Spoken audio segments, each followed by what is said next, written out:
So I was 334 pounds. Couldn't figure out why I always sabotaged myself by eating.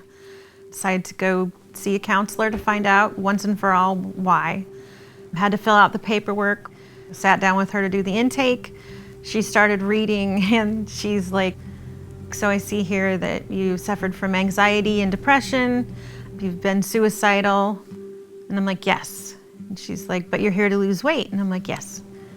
Okay, so I see here that you were sexually abused by multiple people over a broad period of time, and you're here to lose weight. She goes, I want to do something. Who's one of your favorite friends? I picked Wendy. So she sat there and told my story back to me as if it had happened to Wendy. And all I could do was cry. It was heartbreaking. My first abuser was an uncle in second grade. I would ask my parents not to have to go on bike rides with him, but they always just made me anyway. I got abused by another relative, started a couple years later, and then over the years, uncles, cousins, and then as I got older, other cousins, a couple other uncles. Just feeling like you're nothing and you have no say over what happens to your body is pretty much what I was taught. Blaming myself and the shame and the worthlessness.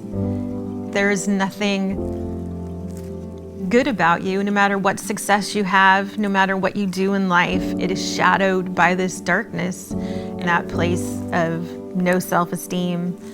You keep living what you were taught. The abusers, perpetrators are drawn to you to where you don't even realize the things happening to you are abusive because this is your life. This is just what happens to you. So I knew that a group called Mending the Soul was going to get started at the church, but there is no way I was going to sit with a group of people and say any of my deep, dark, shameful stuff. I just kept ignoring it. A couple years went by, and the pastor I was working with got stuck in a meeting with facilitators who were going to explain how Mending the Soul worked, and I was supposed to take notes. God's like, I've put this before you so many times. Before they were even in the parking lot, I had already sent them an email and said, I think I'm supposed to be in this group. And it was amazing.